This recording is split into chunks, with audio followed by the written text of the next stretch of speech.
Сайн байцгаана уу? Админ бэлгээ байна. Йоко байна. За шууд үйл явдал руу орцгоё. Эзэн хаан шид ашиглан Нирог эмчилж эхэлнэ. Эрхэмдээцээ. Наад хүүхэд чинь хэрэггүй юмтан. Тэр зүгээр зүхтаж байхдаа өөрийгөө гэмтээч гисэн. Би дуургайг хамгаалсан юм аа. Энэ уурхайг хамгаалахад чиний сэлэм арай л цэвэрхэн байгаа юм биш үү? Гэж хэлээд боолуудыг шатааж ал. Эзэн хаан Нирог бүрэн идэгсний дараа эзэн хааны сургууль руу явуулгаар тушаал буулгалаа. Ниро эзэн хааны сургууль руу явах өдөр нэгэнт болжээ. Ниро намайг эргэн ирэхэд бүгдээрээ энгийн иргэд болно гэж дүүнер таамлаад ачааны хэсэгт суухаар явлаа. Энэ нилээн дургуутсан маягтай хүү зохиолын чухал дөрүүдийн нэг учир Дök гэж нэрлэе. Тэд энэ хүү хааны академийн зүг хөдөлжээ. Нирогийн барьсан байгаа энэ сэлэм бол өмнөх нэг харгалзагчийн сэлэм байсан ба энийг эзэн хаан түүнд өгжээ. Ниро сэлмээ ямар их харилж байгаа нь энэ зургийг харахад л ойлгомжтой байгааз эсвэл магадгүй сэлэм барьж чадах нэгэн болсондоо үнэхээр баяртай байгаа. Хол зам туусны эцэст Ниро эзэн хааны сургуульд ирдэг. Тэд Нирог боол биш Регс гэр бүлийн өргөмөл хүү гэж танилцууллаа. Дök Ниро хоёр ямар их цочирдсан байгаа нь энэ зургнаас харагдаж байгаа зү тэ. Надтай бити яар. Чи манай гэр бүлийн гишүүн биш. Би чиний эзэн. За ирхмээ. Ингээд шин сурагчдыг ухтах арга хэмжээ. За нэг тиймэрхүү юм болдог. Сургуулийн захиралд эднийг ухтаж аван хідэн үг хэлнэ.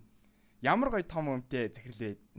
Тэр энэ мөмнөөс бол нүд салгаарг байгаас тий. За тэр яах вэ? Эргээд үйл явдал руу оръё. Чөтгөрүүдийн эсрэг хийсэн сүүлчийн дайнд хаан тусалсан хүмүүсийн үр удам цуглжээ. Тэднийг онцож танилцуулнаа. Гайхамшиг шиддэн Күндүн гэр бүл, гайхалтай шиддэн Этралус гэр бүл, гайхалтай гэр бүлээс Элвин Күүн Ландул, Хар хүлэг Баатар Гюн гэр бүл, эднээс гадна энд цугласан бүх хүмүүс улсын ирээдүйн өнтэргээд худлаа юм ярьж гарнаа. Скэн солигдож шин сурагчдыг гадаа жагсаасан байх бөгөөд тэдний өмнө 3 багш зогсно. Голын багшийг халдсан багш, нэг талтай нүднийшилтэй багшийг кул багш. За үлдсэн нэг нь угаасаа хэрэггүй болохоор зүгээр хаяа. Халдсан багш. Та нар энэ сургуулийн сурагчид арай болоогүй байна. Энэ сургуулийн сурагч болохын тулд чи дараа сард болох шалгалтанд тэнцэх ёстой. Тэр болтол багт хуваагдана удахгүй авах шалгалтанд хамтдаа бэлтгэцгээ. За тэгээд энэ шалгалтанд дуунвал үхэл гэхгүй юу? Гэрлүүгээ буцаад явна. Баг болгож хуваах үед Ниро дахиад л Дökтэй нэг баг болчихно. Нөгөө гурван нэг иймэрхүү хүмүүс. Дökүнд нилээн дургуутсан бол л та. Хөөе, боол. Энэ өрөөг битгий өмхий болгох явж усан дор. За. Яагаад эзэнтэн гэж хэлэхгүй байгаа юм? За ойлголоо эзэнтэй. Ниро усанд ороод ирэх үед Дök болон түүний сугны үснүүд баахан хэртэй хувцаа Ниро болон бүдүүнээгээр угаалгахаар боллоо. Өглөө Дök болон түүний сугны үснүүд өөртөө ч хоол авчирдаггүй бололтой. Хоол авчирнгууд нь удсан байна. Шинийг авчир гих мэтэр дээрлэлт үргэлжилсээр. Алцсан багш хичээлдээ нэг хүн сонгож тулдах даалгавар өгч тэр үед Дökийн сугны ус Нирог дийлэхэд амархан гэж бодож дутуу үнэлэн тулдахаар боллоо. За энэ нөхөрч та барын амлуу гараа ижлээ дээ. Яна одоо хогчин л гэж хэлээ да. Ялагч нь баруун тал руу, ялагдсан нь зүүн тал руу. Босод хүүхдүүд Нирогийн чадварыг хараад гайхаж байхад тэр модон сэлэм хөнгөн юм аа. Би уурхайд ажиллаад овоо болчихно юмжээ гэд нэг иймэрхүү юм бодно. Эрдэмтэй хүн дараа их мөрөн дэлгөөн гэж. Тэр тулаанд яаж ялсан бэ гэвэл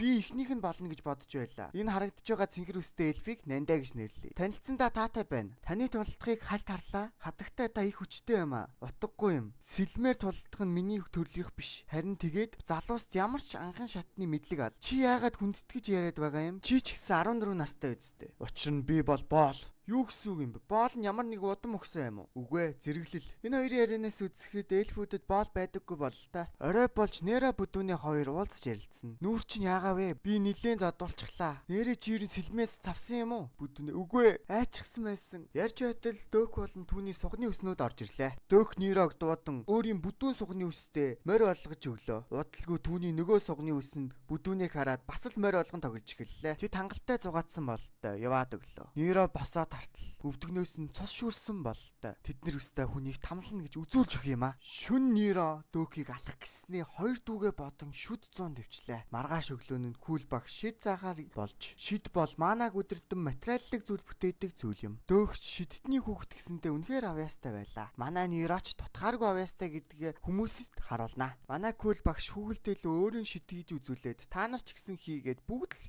шидээр хүүхэлдэйлөө онж бэлтгэл хийж байлаа. Тэр үед Дökийн сугны ус гарч ирээд Нирогийн ганц цайны гутлыг шатаажээ. Ниро хүчээ нуун бэлтгэл хийж байтал багш гарч ирээд яагаад хүчээ нуугаад байгаа юм гэж асуугаад чи бүх хүчээ үзүүлээч. Нироч зөвшөөрөн бүх хүчээ үзүүллээ. Багш чи яагаад хүчээ нуусан юм? Ниро учир нь би ялагдах ёстой. Бас ялагдах огт ирэх байхгүй. Хэрвээ боол язгууртандаа сөргөлдөх юм бол энэ үхлээр л дуусна. Багш чи язгууртнаас айдаг юм уу? Тэгвэл үзий яддаг юм уу? Энэ нүдийг өмнө нь харж байсан юм байна. Гэхдээ энэ нүд чинийх биш. Энэ нүд чиний дотор байгаа зүйл юм. Чи язгууртнуудыг ялмаар байвал доторх байгаа зүйлээ өдөртөж сур. Скэн солигдож 7 шалгалтын тухай хэлнэ.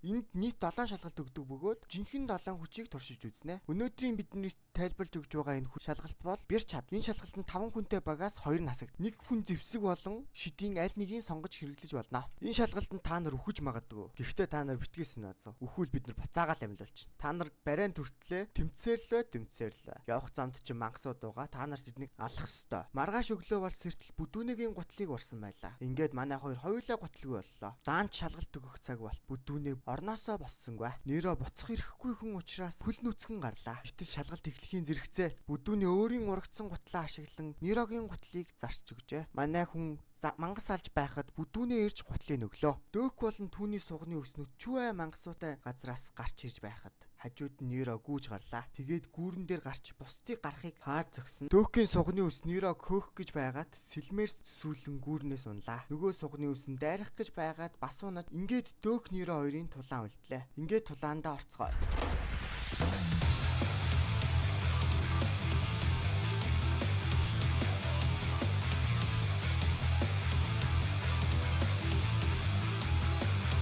Энэ тулаанд Нэрө ялсан ч Дөөхийг аварлаа. Нэрө яагаад гүүрийг хааз өссөн бэ гэвэл бүдүүнийг тэнцвүүлэхийн тулд байжээ.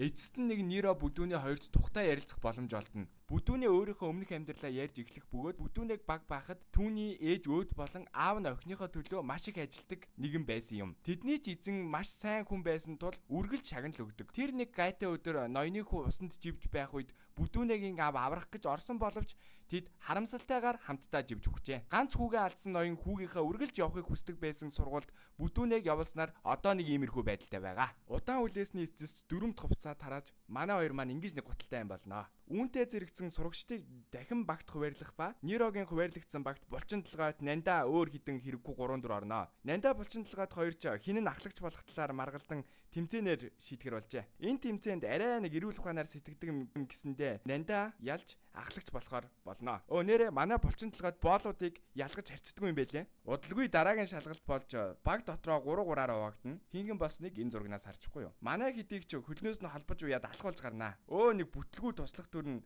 манай хоёрт баг алаад унаад өгч байгаамаа. Нанда хөлгүй болохоос өмнө хурдан бос. Тэгсэн урд мань булчин толгойд маш сайн багаа удирдах тэднээс улам холдож эхэлнэ. Номыг хавцаар нь бүүд өгнэ гэж. Нанда ч үүнд улам бохимдно. Гэвч Нэрөч бас газар унаад өглөө. За яасан бэ гэвэл унсан туслах дүрийг хамгаалж байгаа царай л юм л дээ. Нанда Нэрө туслах дүрөө 3-ын хувьд шалгалт тун тааруу дуусна ойлгомжтой. Бүгд өрөөрөөрөө буцна. Булчин толгойд Нэрө туслах дүр 3 бас эр хүн юм гэсэндээ охтуудын өрөөрөө нэвтэрчих санаатай. Маргааш нь дахин шалгалтын үеэр Нэрө Нандаг хамгаалan өөрөө гимтжээ. Уг нь кул багш гимтгээс сэргийлж хэдийн хамгаалт хийсэн л юм байлээ л дээ. Нэрөч далимдуулж охины өвдгөн дээр айгүй жаргалтай унтаад байдаг шүү. Нэрөч хэрсэн даруйдаа шалгалтаа үргэлжлүүлж эхэлнэ. Гинэт хаанаас ч юм бэ? Сүнс, мангас, ойн савдаг. За мэдгүй нэг тиймэрхүү юм гарч ирээд Нэрог хагас элб гэдгийг мэдгчээд яваад өгнө. Нанда түүнийг мэдээд Нэрөтэй харьцах харьцаа нь шал өөр болсон. Кул багш Нэрод хагас элбүүдийг яагаад хараагцсан угсааныхан гэдгийг тайлбарлаж өгнө. Хагас элб нь элбүүдийн эерэг чанарыг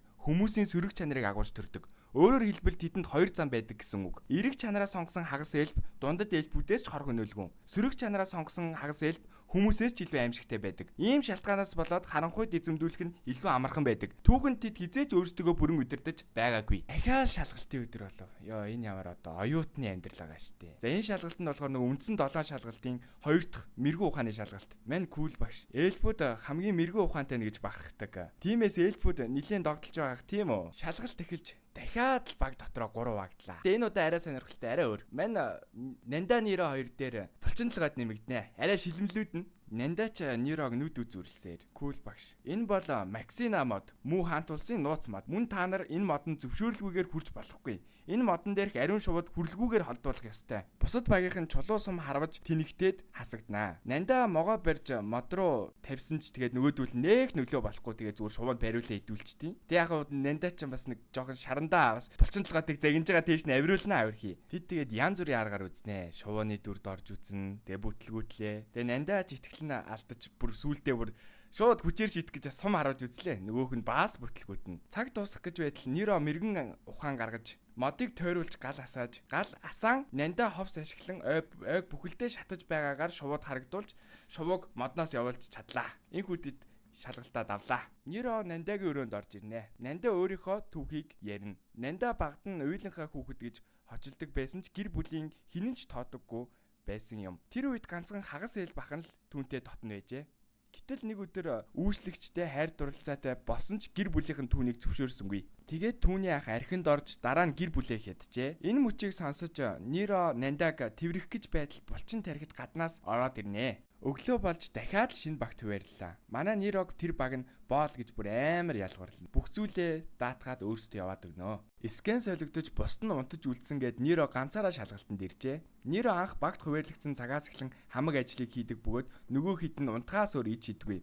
Тийм бүтлгүү гарууд. Энэ удаагийн даалгавар бух агнах. Бусд нь бүгд багаараа агнаж байхад Ниро ганцаараа бух агнахыг оролдож байгаад хавцлаас унжээ. Бүдүүнээ Нирог аврахаар ирсэн боловч мөн адил унж гэмтлээ. Яацарсан бүтлгүү хоёр вэ? Бичлэгээ энэ үргээ дуусгая. Энэ бичлэгийг хийгээд тусалсан цогтоодоо баярлалаа. Өчигдөр техникийн асуудлаас болоод цагт оруулж чадсангүй уучлаарай. Биднийг үзсэнд баярлалаа. Лайк, сабскрайб хийх мартаарай.